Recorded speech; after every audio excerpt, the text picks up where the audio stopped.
नमस्कार दोस्तों, speedy GK जो है उसका हम लेकर आ रहे हैं अभी ऑब्जेक्टिव क्वेश्चन और उसी का सेशन है ये। और इसमें आपको पुनः स्वागत है। इससे पहले जो सेशन डाले गए हैं उसमें अगर उसको देखना है तो आप जाकर के डिस्क्रिप्शन में लिंक दे दिया गया है, जाकर देख सकते हैं। इसका 2 सेशन आएगा, एक जो आप 5 मिनट में देख सकते हैं और उसमें उसको डिस्क्राइब नहीं किया रहेगा अच्छे तरीके से, सिर्फ और सिर्फ आपको क्वेश्चन मिलेगा।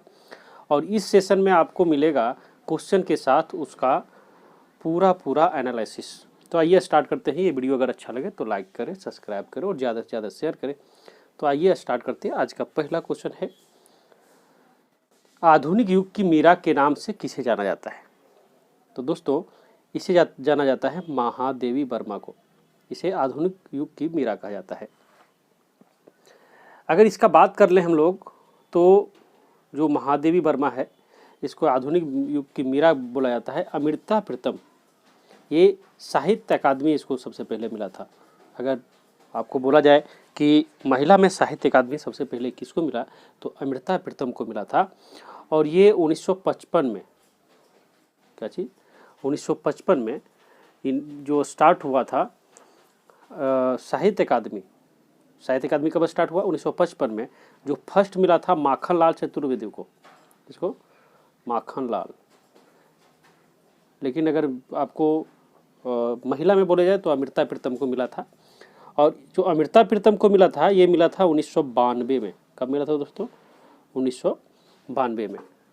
ठीक है, 1992 में मिला था इसे।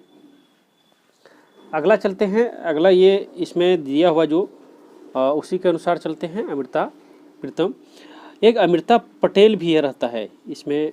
बहुत बार होता है कि अमृता पटेल लिख देता है। क्या जी? अमृता पटेल। इस पर कन्फ्यूजन नहीं हुईएगा। अमृता प्रीतम और अमृता पटेल अलग है। अमृता पटेल है जो कृषि के क्षेत्र में योगदान दी थी और इसी कारण इसे प्रथम बार, जो भारत की प्रथम महिला है जिसे 1973 में मिला था, अमृता पटेल को 1973 में मिला था ये नॉर्मन बोरलॉग पुरस्कार। ठीक है, नॉर्मन बोरलॉग पुरस्कार ये मिला, वो 1973 में स्टार्ट हुआ था। पहला क्वेश्चन है, आधुनिक युग की मीरा के नाम से किसे जाना जाता है? तो ये जाना जाता है महादेवी वर्मा को। किसको दोस्तों? महादेवी वर्मा को। अमृता प्रीतम के बारे में अगर बात कर ले तो अमृता प्रीतम में साहित्य अकादमी मिला था सबसे पहले इन्हें 1955 में। कब मिला था? 1955 में। आगे अमृता पटेल भी इसी के नाम से एक आता है। अमृता पटेल जो कृषि के क्षेत्र में योगदान दिए थे और उसे मिला था नॉर्मन बोरलॉग पुरस्कार, जिसका स्टार्ट हुआ था 1973 में और उनको मिला था जो ये पुरस्कार 1992 में मिला था। ठीक है, अगला चलते हैं। ये इसमें अरुंधति राय है। तो अरुंधति राय के बारे में अगर हम जानना चाहें तो अरुंधति राय को बुकर पुरस्कार मिला था। क्या मिला था? बुकर पुरस्कार मिला था। इसको मिला था the God of a small thing के कारण। क्या? The God of a small thing, इसी कारण इन्हें मिला था बुकर पुरस्कार अरुंधति राय को। और शोभा डे को, ये नोवेलिस्ट है, नोबेल पुरस्कार इन्हें मिला था। अगला चलते हैं, बजट के बारे में दिया हुआ है। दूसरा क्वेश्चन है, बजट को किस सूची में रखा गया है? तो चूंकि बजट है ये समवर्ती सूची में रखा गया है। किसमें? समवर्ती सूची में। सूची के बारे में हम लोग जान जाते हैं। सूची का जो ये जो हमारी संविधान में प्रावधान है ये 7वीं अनुसूची में है। ये इसमें 7वीं अनुसूची में सूची 3 होती है। एक होती है संघ सूची, एक राज्य सूची और एक समवर्ती सूची। तीनों सूची का अलग अलग काम है। संघ सूची जो इसमें संघ से ही कार्य किया जाता है, जो संघ के अधीन होता है। राज्य सूची सिर्फ राज्य के, और समवर्ती सूची ये दोनों के अधीन होता है, यानी दोनों इस पर कानून बना सकता है। संघ सूची वाले संघ, राज्य सूची वाले राज्य, समवर्ती सूची वाले दोनों कानून बना सकते हैं। संघ सूची में जो पहले जितने भी थे वो 97 था नियम, अब इसका 100 कर दिया गया है। कितना? 100 है इसका अधिकार क्षेत्र। और राज्य सूची को घटा दिया गया, पहले 66 था अब 61 है। कितना है दोस्तों? 61 है। समवर्ती सूची को भी बढ़ा दिया गया, 47 पहले था अब 52 है। तो आप देख लिए, इसको बहुत बार पूछा भी जाता है कि संघ सूची और समवर्ती सूची ये दोनों को बढ़ा दिया गया। पहले ये 97 था, अब इसमें 100 है, यानी 3 की वृद्धि की गई। और ये 47 था और यह 52 है, इसमें 5 की वृद्धि की गई। जो राज्य सूची है उसमें 5 की कमी कर दी गई, यानी पहले 66 था, अब 61 है। कितना है दोस्तों? 61 है। ठीक है, आगे हम लोग चलते हैं। राष्ट्रीय ध्वज के प्रारूप को संविधान सभा के द्वारा कब अपनाया गया? तो राष्ट्रीय ध्वज को जो अपनाया गया था ये 22 जुलाई 1947 को अपनाया गया था। कब? 22 जुलाई 1947 को। इसकी जो इसका जो ये लंबाई और चौड़ाई का अनुपात होता है 3:2 होता है, ध्यान रहे। और पिगली वेंकैया इन्होंने इसे डिजाइन किया था। किसने? पिगली वेंकैया ने डिजाइन किया था, ध्यान रहे इसका। ठीक है, पहले जब शुरुआत था तब आम लोग के लिए इसको फहराने का अधिकार नहीं दिया गया था। आम लोग के लिए इसको खोल दिया गया 26 जनवरी 2002 से, यानी अब आप सब लोग हम लोग फहरा सकते हैं, पहले नहीं फहरा सकते थे। 2002 से आम लोग के लिए ही खोल दिया गया। चौथा नंबर है, रेल बजट को सामान्य बजट से किस समिति के सिफारिश के आधार पर अलग किया गया? तो रेल बजट जो है वो सामान्य बजट से अलग जो हुआ था वो कब हुआ था ये पहले जान लीजिए। 1924-25 में अलग हुआ था। इसे क्या किया था? इसे 1924-25 में अलग कर दिया गया था और ये ऑकवर्थ समिति के द्वारा अलग किया गया था। किसके द्वारा? ऑकवर्थ समिति के द्वारा। बजट का बात करें अगर, तो बजट जो है वो आर्टिकल 112 के अंतर्गत इसे डिफाइन किया गया है। अगर राज्य के परिपेक्ष में बोले तो ये आर्टिकल 202 में है। इसमें राज्य के लिए है वो 202 में। अगर वैसे अगर संघ का बात करें तो 112 में बजट का उल्लेख है। भारतीय तिरंगा झंडा के बीच चक्र में कुल कितने तिल्लियां होती है? ये 24 होती है, सब लोग जानते हैं। स्वतंत्र भारत का प्रथम बजट पेश किया था, तो स्वतंत्र भारत का जो प्रथम बजट पेश किया था ये किसने पेश किया था? ये R.K. षणमुख शेट्टी ने किया था। किसने? R.K. षणमुख शेट्टी ने ये बजट को पेश किया था। ठीक है, और अगर आप बोले स्वतंत्र और गणतंत्र का बोले तो जॉन मथाई ने किया था। तो ये स्वतंत्र के लिए R.K. षणमुख शेट्टी ने किया था, और अगर गणतंत्र के बोले तो जॉन मथाई के बारे में होता है, जॉन मथाई ने किया था। बजट को हम लोग एक बार ठीक से देख लेते हैं क्योंकि बजट का आ रहा है बहुत बार। तो बजट देख लीजिए। बजट जो है फ्रांस से लिया गया शब्द है। सबसे पहले प्रयोग किया गया था फ्रांस में। इसे कहाँ? 1803 में इन्होंने फ्रांस में प्रारंभ किया गया, लेकिन लागू जो हुआ बजट को जो लागू किया गया, प्रारंभ किया गया, वो इंग्लैंड में किया गया था। कहाँ? इंग्लैंड में। फ्रांस में प्रारंभ हुआ, इसका नामांकन फ्रांस से हुआ, लेकिन लागू सबसे पहले इंग्लैंड ने किया। यह लोकसभा में पेश किया जाता है। कहाँ? लोकसभा में। और इसे वित्त मंत्री पेश करते हैं। कौन? वित्त मंत्री। ठीक है, इंडिया में है जो बजट का प्रावधान किया गया और जो बजट जो पेश किए सबसे पहले वो 26 नवंबर 1947 को यही R.K. षणमुख शेट्टी ने किया।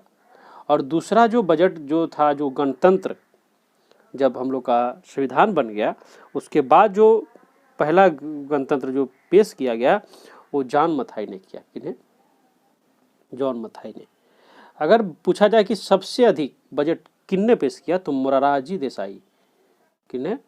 मोरारजी देसाई ने किया था। सबसे अधिक बजट पेश किया है इंडिया में, वो 10 बार पेश किए हैं। कितना बार दोस्तों? 10 बार पेश किए हैं। ठीक है, कितने बार? 10 बार आज तक पेश कर चुके हैं। बजट का एक और परिपेक्ष है जिसमें बजट को एक आउटकम और शून्य आधारित बजट बोला जाता है। आउटकम मतलब होता है जो पिछला बजट है उसी से रिलेटेड करके बना देना। शून्य मतलब पूरा शुरुआत से स्टार्ट करना। तो जो आउटकम बजट है वो सबसे पहले स्टार्ट किया यानी पेश किया गया था 25 अगस्त को 2005, और उस समय वित्त मंत्री थे पी चिदम्बरम। कौन थे? पी चिदम्बरम। उन्होंने आउटकम को किया था। अगर शून्य आधारित का बात करें तो राजीव गांधी ने किया था। किन्होंने? राजीव गांधी ने शून्य आधारित बजट पेश किया था सबसे पहले। राजीव गांधी ने वो 1987-88 में किया था। आशा करते हैं बजट से संबंधित जितने भी है वो लगभग आपको उतने क्वेश्चन का जवाब मिल गया होगा। आगे चलते हैं और इस 7वां क्वेश्चन है, भारत के राष्ट्रीय कैलेंडर को भारत सरकार द्वारा कब अपनाया गया?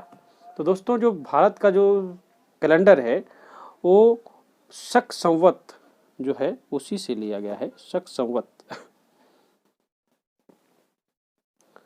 जो 78 ईस्वी में इसका खोज किया गया तो ये बना, उसी से लिया गया है। भारत सरकार ने इसे इसको अपनाया था 22 मार्च 1957 को। ये स्टार्ट होता है चैत से। कहाँ से? चैत से, और ख़त्म होता है फागुन में, जो भी चल रहा। ठीक है, फागुन आनी होली। अगला चलते हैं, भारत राज्य का राष्ट्रीय जलीय जीव क्या है? तो जलीय जीव क्या है आप जानते ही हैं, ये डॉल्फिन है। क्या है? डॉल्फिन, जिसे 5 नवंबर 2009 को अपनाया गया। कब? 5 नवंबर 2009 को इसको अपनाया गया। गंगा राष्ट्रीय नदी है जिसे 2008 में यानी 4 नवंबर 2008 को अपनाया गया। सॉरी दोस्तों, ये जो डॉल्फिन है ये 5 नवंबर नहीं 5 अक्टूबर को अपनाया गया था। 5 अक्टूबर 2009 को। और 2008 जो 4 नवंबर 2008 को गंगा को राष्ट्रीय नदी की दर्जा दिया गया। ठीक है, तो आगे बढ़ते हैं। भेंट को सर्वप्रथम किस राज्य ने अपनाया? तो भेंट जो है ये इसको सबसे पहले जो हरियाणा ने अपनाया था। किन्होंने?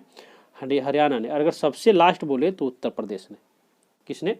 उत्तर प्रदेश ने अपनाया था। और यूपी ने इसे 2005 में अपनाया था। अब दोस्तों 2005 में। कब? 2005 में अपनाया था। ठीक है, प्रथम हिंदी सम्मेलन 1975 में कहाँ पर संपन्न हुआ? तो ये नागपुर में हुआ था। कहाँ हुआ? नागपुर में। ठीक है, जो हिंदी है, हिंदी के बारे में हम लोग जान लेते हैं। तो हिंदी का जो संघ राजभाषा का दर्जा जो दिया गया था वो दिया गया था 14 सितंबर 1949 को। पहले हिंदी नहीं था, यानी हिंदी को जो संघ राजभाषा की दर्जा दिया गया 1949 को, 14 सितंबर 1949 को। अगर संविधान का बात करें तो ये भाग 17, इसमें भाग 17 में उल्लेखित है। और आर्टिकल है अगर बात करें तो 343 का 1 में है। ठीक है, 343 का 1 में। अगर हिंदी के बारे में और जानकारी आप चाहते हैं तो हिंदी दिवस जो मनाया जाता है 14 सितंबर को ही मनाया जाता है। कब? 14 सितंबर को मनाया जाता है, क्योंकि 14 सितंबर को ही इसे राजभाषा का दर्जा मिला था। और अगर अंतर्राष्ट्रीय मातृभाषा दिवस बोले, देखिए 2 है, एक हिंदी दिवस, एक अंतर्राष्ट्रीय मातृभाषा। तो हिंदी दिवस तो 14 सितंबर हो गया। अंतर्राष्ट्रीय मातृभाषा दिवस का बात करें तो ये 21 फरवरी को मनाया जाता है। कब? 21 फरवरी को। ये पूछा जाता है बहुत बार। अभी हाल फिलहाल जो क्वेश्चन एक बार पूछा गया है कि राजभाषा आयोग का गठन कब किया गया था? तो 1955 में किया गया था। कब? 1955 में राष्ट्रभाषा आयोग, इसको दर्जा मिल गया 1949 में ही, लेकिन 1955 में इसका आयोग का गठन किया गया था। सैनवेट का संबंध किससे है? तो सैनवेट का संबंध जो है वो उत्पाद शुल्क से है। किससे है? उत्पाद शुल्क से।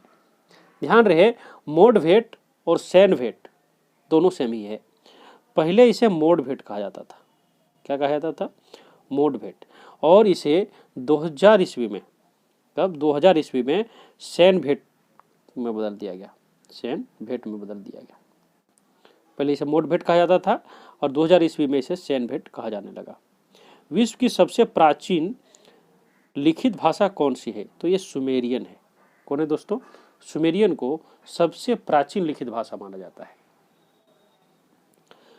भारतीय संविधान के 8वीं अनुसूची में कितनी भाषाओं को सम्मिलित किया गया है? तो अभी तो 22 हैं, पहले 14 था, जब शुरुआत था उसमें 14 था, और समय समय पर इसका जो भाषा है उसको जोड़ता चला गया। अगर हम बात करें तो 1968 में, कब? सॉरी 1967 में, 1967 में 51वां संविधान संशोधन के द्वारा एक भाषा जोड़ा गया, उसका नाम था सिंधी, यानी सिंधी को जोड़ा गया 1967 में। फिर 1992 में 71वां संविधान संशोधन, पहला क्या था? 21वां संविधान संशोधन, फिर 71वां संविधान संशोधन के द्वारा कोंकणी, मणिपुरी और नेपाली को जोड़ा गया। ठीक है, तो कितना? 3-4 और जुड़ गए। फिर अगला जो हुआ 2003 में, कब? 2003 में ये 92वां संविधान संशोधन था, और इस समय जो जोड़ा गया, ये जोड़ा गया मैथिली,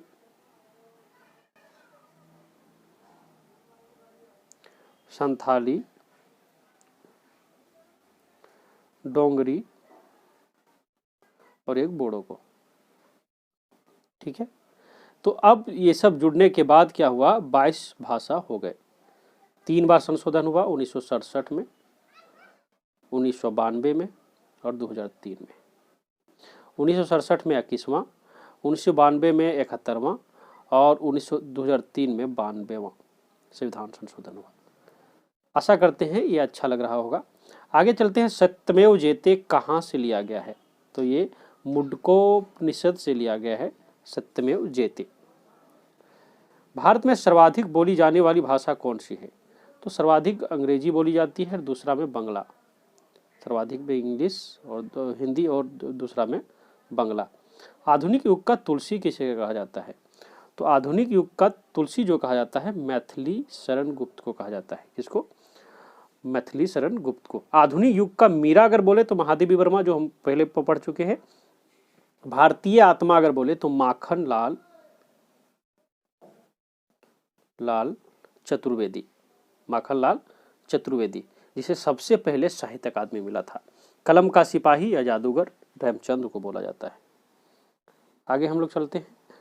संस्कृत व्याकरण के जनक किसे माना जाता है? पाणिनि को। यह आसान सा क्वेश्चन है। और संसार का सबसे बड़ा महाकाव्य यह महाभारत है, जिसे वेद व्यास ने लिखा है। किसने? वेद व्यास ने।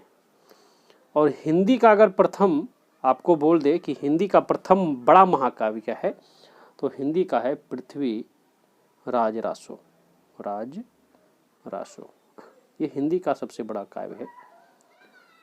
और रामायण जो है ये संस्कृत में लिखा गया है, जिसका लेखक क्या है? वाल्मीकि है। ठीक है।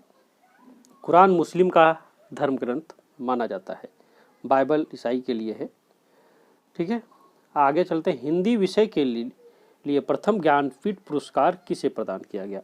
तो हिंदी विषय के लिए सबसे पहले जो ज्ञानपीठ पुरस्कार प्रदान किया गया था, वो सुमित्रा नंदन पंत को प्रदान किया गया था। ये चितंबरा के लिए 1968 में प्रदान किया गया था। कब? 1968 में। ज्ञानपीठ पुरस्कार का जो स्टार्ट हुआ है, ये 1965 से स्टार्ट हुआ है। कब देना स्टार्ट हुआ? 1965 से। और प्रथम में दिया गया था ये हिंदी के लिए दिया गया था, ध्यान रहे। प्रथम में जो दिया गया था 1965 में ही दिया गया था शंकर कुरूप को। और ये दिया गया था इन्हें मलयालम के लिए। किसके लिए? मलयालम।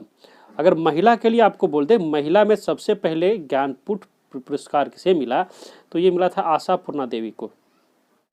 किसको? आशापूर्णा देवी को। और ये इनको मिला था 1976 में। कब? 1976 में। ये बांग्ला के लिए मिला था, बांग्ला साहित्य में मिला था। ठीक है। सबसे अधिक बार बजट किसने पेश किया? तो सबसे अधिक बार जो बजट किया मोरारजी देसाई, जिन्होंने 10 बार लगभग बजट पेश किया, सबसे ज़्यादा। ठीक है। भारत का शेक्सपियर की कैसे कहा जाता है? तो भारत का शेक्सपियर जो कहा जाता है वो कालिदास को कहा जाता है। मुंशी प्रेमचंद जो हैं से कलम का जादूगर या कलम का सिपाही कहा जाता है। भारत का राष्ट्रीय गान जन गण मन को संविधान सभा ने कब गाया, कब अपनाया? तो कब अपनाया? संविधान सभा ने इसे अपनाया था 26 जनवरी 1950 को। कब? 24 जनवरी 1950 को इसे अपनाया गया, जन गण मन को। कब? 24 जनवरी 1950 को अपनाया गया। इसके बारे में अगर हम जानना चाहें तो जन गण मन जो है, ठीक है, ये प्रथम बार जो गाया गया था 1911 में गाया गया था। कहाँ? प्रथम बार जो गाया गया था 1911 में।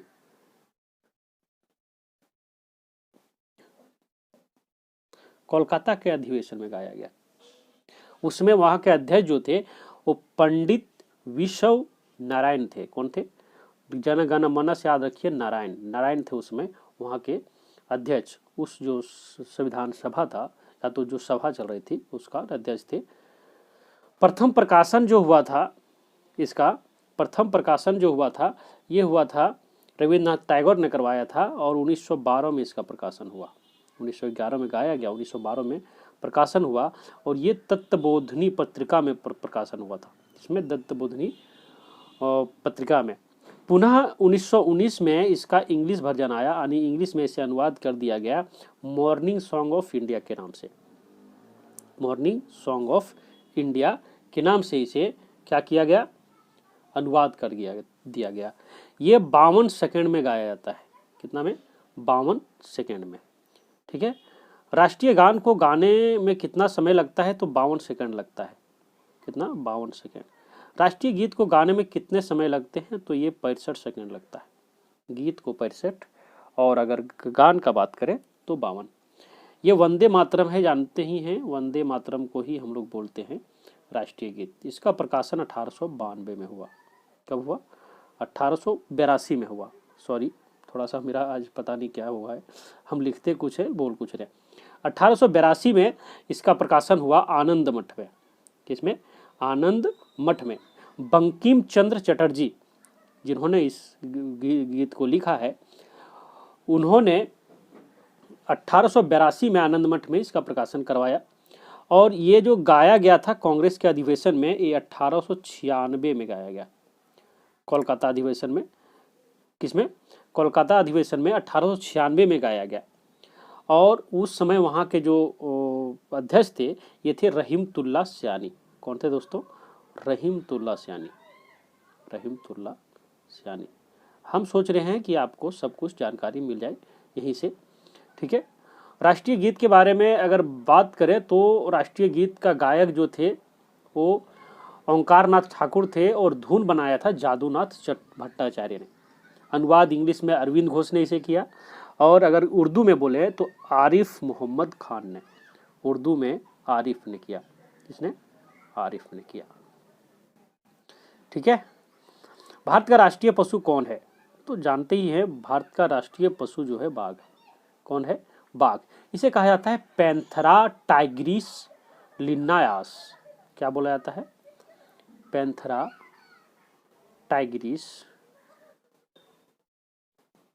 और लिन्नायास। ठीक है। आगे चलते हैं। संविधान के किस अनुच्छेद में वार्षिक वित्तीय बजट का वर्णन है? तो संविधान के 112 में है वार्षिक वित्तीय, और अगर आप राज्य का बात करें तो 202 में। राजकीय बोले तो 202 में। राष्ट्रीय गान जन गण मन का रचयिता कौन है? तो राष्ट्रीय गान जन गण मन का रचयिता जो है रविन्द्रनाथ टैगोर हैं, जिन्होंने 1911 में इसके गाया गया। इसका प्रकाशन 1992 में करवाया गया था, 1912 में करवाया गया था।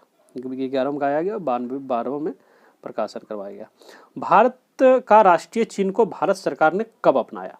भारत का राष्ट्रीय चिन्ह अशोक स्तंभ है, जिसे अपनाया गया 26 जनवरी 1950 को। कब? 26 जनवरी 1950 को अपनाया गया। ठीक है। सारनाथ स्तंभ से लिया गया है ये, अशोक स्तंभ सारनाथ में है ये। अधिनियम जो 1905 में 2005 में आया, उसके अनुसार अगर आप इसको अनुचित कहीं गलत तरीके से यूज कर रहे हैं तो आप पर केस हो सकता है, ये अधिनियम 2005 बताता है। भारत का राष्ट्रीय वृक्ष क्या है, तो ये आप जानते ही बरगद है, इसका राष्ट्रीय वृक्ष बरगद है। महाभारत के रचयिता कौन थे, वेदव्यास। ठीक। प्रत्येक वर्ष हिंदी दिवस का तिथि कब क्या होता है, तो अभी भी हम लोग पता किए 14 सितंबर जो होता है वो होता है, प्रत्येक वर्ष हिंदी दिवस मनाया जाता है। अगर अंतर्राष्ट्रीय मातृभाषा दिवस का बात करें तो ये आता है 21 फरवरी। क्या होता है, 21 फरवरी। भारतीय बजट में प्रेरणता किसे माना जाता है, यानी भारतीय बजट जो है उसे जो स्टार्ट किया गया था तो उसको वो किसको माना जाता है, तो ये जेम्स विल्सन को माना जाता है। जेम्स विल्सन, इन्होंने भारत में बजट का शुरुआत किया था। वैट संबंधित है, तो वैट संबंधित जो है बिक्री कर से है, किससे, बिक्री कर से, किससे है, बिक्री कर से वैट संबंधित है। राष्ट्रगान को पहली बार 1911 में भारतीय राष्ट्रीय कांग्रेस के किस अधिवेशन में गाया गया है, कलकत्ता में, जो हम पहले बता चुके हैं तो अब बताने की जरूरत नहीं है। राष्ट्रीय गीत का सर्वप्रथम 1896 में कांग्रेस के किस अधिवेशन में गाया, ये भी कलकत्ता में। 36 में राष्ट्रीय गीत जो है वंदे मातरम का प्रथम प्रकाशन कहाँ हुआ था, तो प्रथम प्रकाशन जो हुआ था ये हुआ था इसका आनंद मठ में, जो 1882 में हुआ। कब, 1882 में। राष्ट्रगान का प्रकाशन सर्वप्रथम कहाँ किया गया, तो ये तत्वबोधिनी पत्रिका में 1912 में किया गया था। भारत का राष्ट्रीय फूल बोला जाता है कमल को। ठीक है। राष्ट्रीय गीत वंदे मातरम के रचयिता जो हैं वो कौन हैं, तो राष्ट्रीय जो रचयिता है वो बंकिम चंद्र चटर्जी हैं, बंकिम चंद्र चटर्जी। भारत में झंडा गीत के लेखक कौन हैं, तो ये है श्यामलाल गुप्त। कौन है, श्यामलाल गुप्त को माना जाता है। प्रथम हिंदू विधि निर्माता मनु को माना जाता है। और भारत का आइंस्टीन किसे कहा जाता है, तो भारत का आइंस्टीन कहा जाता है नागार्जुन को। ये लास्ट क्वेश्चन था। अगर ये वीडियो आप लोग को अच्छा लगे तो लाइक करें, सब्सक्राइब करें, ज़्यादा से ज़्यादा शेयर करें। हम पुनः मिलेंगे, तब तक के लिए नमस्कार, जय हिंद।